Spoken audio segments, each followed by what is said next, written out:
Coach Tim Cone, sinagot na kung ano nga bang status ngayon ni Justin Brownlee at schedule ng pagbabalik ni Justin. Kailan nga ba?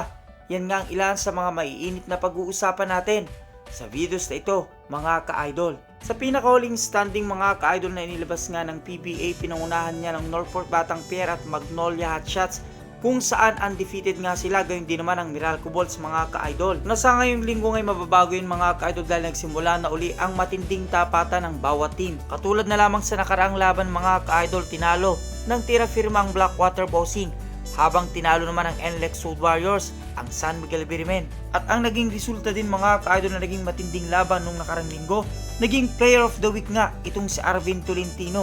At nagmula din mga ka-idol sa Northport Batang Pier ang naging Rookie of the Week, yan nga itong si Cari Flores. Habang hindi naman nagpahuli itong si JJ Alejandro dahil siya nga ang 3-pointer of the week mga ka-idol. Na kung babalikan nga natin mga ka-idol na naging matinding laban sa nakarang linggo at mga katatapos lamang na laban, tinalo nga mga ka-idol ng TNT ang Converge Fiber Xers sa score na 101-98 at na naging best player of the game nga dyan ay walang iba kundi itong si Jason Castro na nakakuha ng 23 points, 8 rebounds at 4 assists. Na naging controversial nga ang laro nitong si RSJ mga ka-idol matapos yung matamaan ng bola itong si Nieto. Nasabi nga ni Jojo Lastimosa o ni Coach Jojo, he's been frustrated the whole time, he's getting pushed around, and then when he made a basket, I felt there was a foul. I think he wanted to grab the ball. Gusto niyang kunin yung bola and then parang nawala lang sa kamay niya. At bilang kaparusahan nga mga ka-idol, may fine na 20,000 itong si Hollis Jefferson. At sa naging laban naman ng Meralco Bolts at Blackwater Bossing, tinalo ng Meralco ang Blackwater sa score na 91-84 at na naging best player of the game nga ay ang kanilang imports na isa nga sa pinakamalakas na import ngayong Commissioner's Cup. Ito nga itong si Suleiman Bremo mga ka-idol na nakakuha lang naman ng 40 points, 16 rebounds at 3 steal. Naging mainit din naman ang tapatan ng tira firma at Blackwater Bossing kung saan wagi nga ang tira firma sa score na 97-87. Nang naging best player of the game ay walang iba kundi itong si Wami Chongson na nakakuha ng 25 points, 3 rebounds at 8 assists. Habang maganda din naman ang pinakita ni Gomez Diliano at ni Ayunayon ng Blackwater Bossing at ang kanilang imports na si Ortiz. Sa unang laban naman ng San Miguel Birimen ngayong Commissioner's Cup, tinalo sila ng NLEX Road Warriors. Kahit pa man inactivate nila itong si Ket Jimenez na alam nilang magiging magandang tandem kay Terence Romeo. At tinalo nga sila ng NLEX Road Warriors sa score na 117-113. At naging best player of the game nga dyan ay itong si Chris Rosales mga ka-idol na nakakuha ng 19 points at 4 assists. Na maganda ang ipinakita din ng kanilang imports sa si Tomas Robinson na nakakuha ng 42 points mga ka-idol. Kumpara sa bagong import ng San Miguel Birimen na si Aska na nakakuha lamang ng 21 points,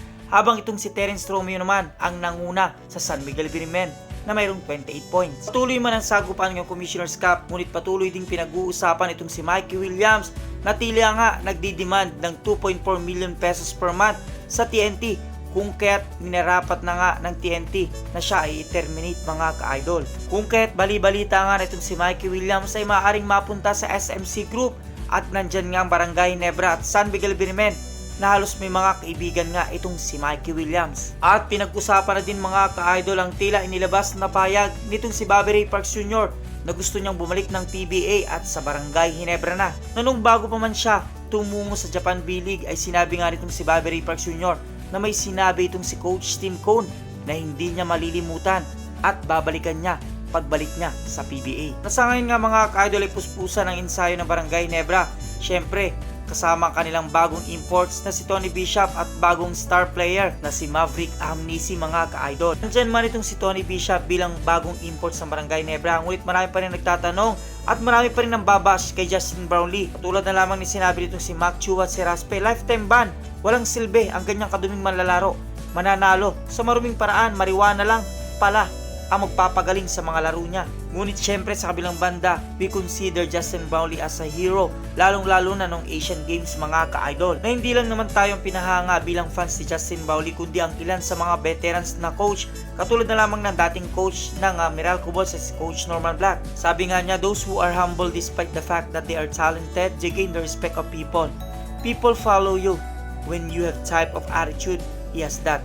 He's definitely in my mind one of the best imports ever to play here in the Philippines. Na bago pa man sagutin ni Coach Tim Cone kung ano na nga bang status ni Justin Brownlee, inalala niya nga itong si Justin Brownlee na sabi nga ni Coach Tim Cone, nobody's gonna be like Justin. People make the comparison some way. It's kind of a little bit fair in terms of perspective. But a lot of people compare Justin to Michael Jordan because of the things he does. But you know, it's like in the NBA. You can compare anybody to Michael Jordan. It's unfair comparison. Ang sagot nga ni Coach Tim Cone regarding sa status ni Justin Brownlee sa ngayon, I wouldn't want to comment on it.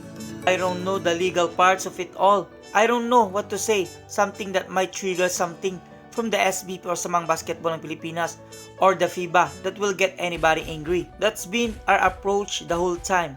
We have not talked about it a lot publicly because we are waiting for the verdict. Nasa ngayon wala pa rin talagang malinaw kung kailan nga babalik itong si Justin Brownlee. Pero mga ka-idol, naniniwala tayo na ngayong Commissioner's Cup ay makakapaglaro itong si Justin Brownlee. This ain't over.